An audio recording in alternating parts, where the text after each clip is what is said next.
Welcome back to Prophecy Breakdown. How many times have you heard someone say, there's no way to prove the Bible is real? No way to prove it's anything other than a book written by a bunch of plain old mortals and nothing more. Today, we're diving into hidden mathematical structures within the Bible that do prove its supernatural origin. This is not the equidistant letter sequence apparatus commonly called the Bible code. That code, while fun to explore, remains controversial.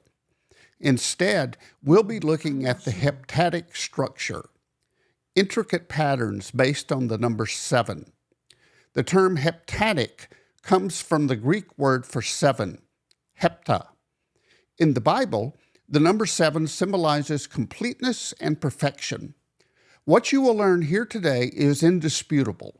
It's right there in the text for anyone who wants to explore the original Hebrew Old Testament and Greek New Testament manuscripts of the Bible. For the New Testament, you specifically want it to come from the Textus Receptus, which is the most accurate Greek original available. How do we know this? Well, if you change just one letter of the original text, the math I'm going to show you falls completely apart. God signed his work and gave us a way to authenticate his signature. Let's go. Anyone who has spent any time at all in the Bible knows that it is full of visible sevens, meaning the word 7 are words based on 7. These occur hundreds of times, including the word 7, 463 occurrences in 391 verses. The word sevenfold, 6 occurrences in 5 verses. The word sevens, 2 occurrences in 2 verses. The word seventh, 120 occurrences in 115 verses. The word 70, 61 occurrences in 60 verses. Here are just a few of the important sevens in the Bible, sometimes using the number explicitly in the text and sometimes not. The 7 days of creation, from which we still inherit our 7-day week. The 7 churches, 7 seals, 7 trumpets, 7 bowls, 7 thunders, and 7 spirits of God in Revelation. 7 days of Passover, 7 years of plenty and 7 years of famine. The year of Jubilee occurs after 7 cycles of 7 years. 7 lamps of the menorah. The 7 loaves Jesus used to feed thousands. Mary Magdalene's 7 demons.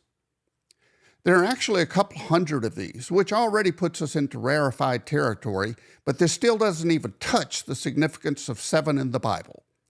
From Proverbs 25:2, we know it is the glory of God to conceal a thing, but the honor of kings is to search out a matter. And God concealed a mathematical structure to the Bible that simply could not happen by coincidence or chance, and it's hidden in plain sight. This incredible numeric design was discovered in the late 19th century by a Russian immigrant named Ivan Panin.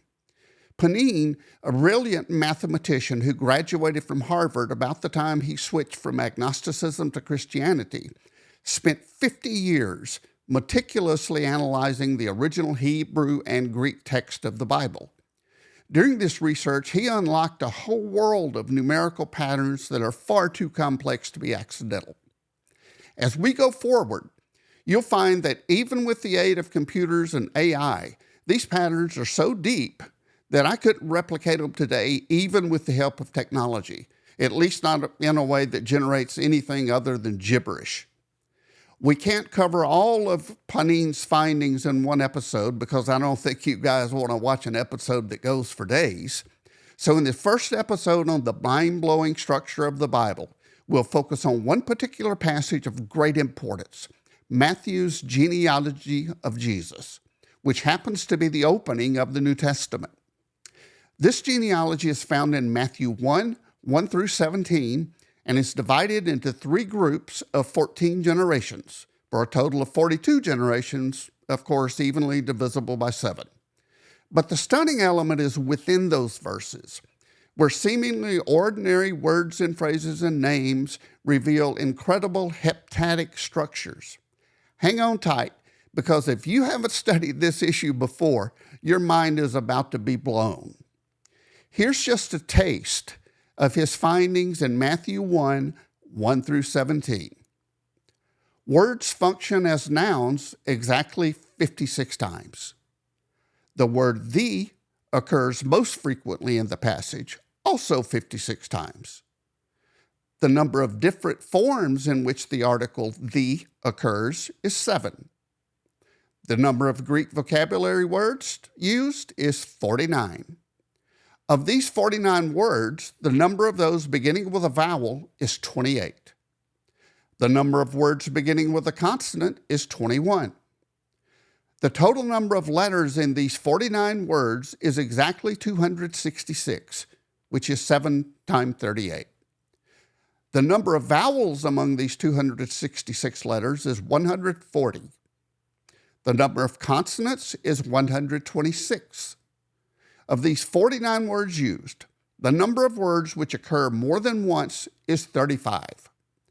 The number of words occurring only once is 14. The number of words which occur in only one form is exactly 42. The number of words appearing in more than one form is 7. The number of 49 Greek vocabulary words which are nouns is 42. The number of words which are not nouns is 7. Of the nouns, 35 are proper names. These 35 nouns are used 63 times.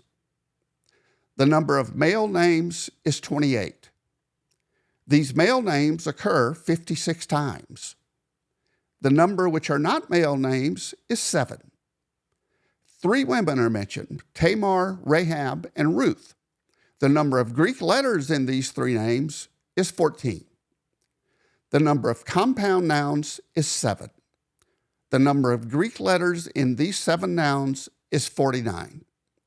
Only one city is named in this passage, Babylon, which in Greek contains exactly 7 letters. Now, what do we make of this stunning structure? Skeptics will say it's mere coincidence, but when challenged to recreate even a fictional genealogy or any other compact thematic body of text that meets the same conditions, they get quiet. I can tell you that I tried to replicate some of these conditions using AI. I could get it to successfully compose a passage meeting 5 conditions that still read like something quasi-meaningful. Above 5 conditions, it all fell apart.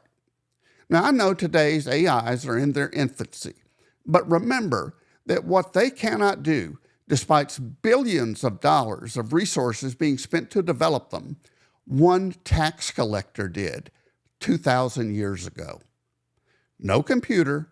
He was simply writing down information of historical record that allowed no deviation, since we're talking about names, as he was inspired to do by God.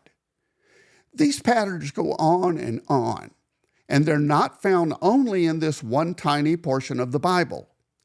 Genesis 1:1, the beginning of it all, contains 7 Hebrew words and 28 Hebrew letters. There are also 75 different multiples of 7 in the structure of the original Greek language of John 1:1, another key verse. The overwhelming complexity and consistency of these 7-based patterns point toward a deliberate design, one that is not just impossible to unintentionally conceive within the confines of natural language, but impossible for a human to have intentionally conceived. If it took Ivan Panin 50 years to discover these patterns that already existed, how long do you think it would have taken for Moses or Matthew or John to have written text containing these patterns and still convey the precise intended messages in the plain text? The answer is obvious. None of these men could have created this, not intentionally and not accidentally. The odds against that are literally, statistically, 0. Panin firmly believed he had uncovered evidence of divine authorship within the Bible, And I believe anyone else who approaches this topic with intellectual honesty will come to the same conclusion. God signed his work, and that signature is there for anyone who wants to look. Do your own research. Let me know what you think about the heptadic structure of the Bible in the comments. Now, here's a parting bonus. The number 7 appears not just in the structure of the Bible, but in creation itself.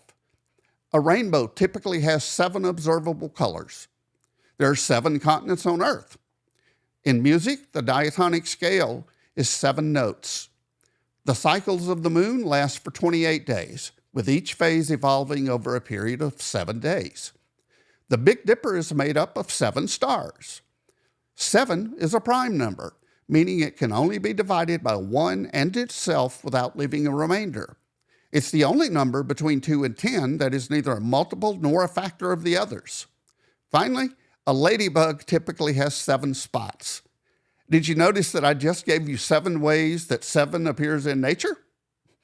Until next time, stay in the Word and keep looking up. Maranatha.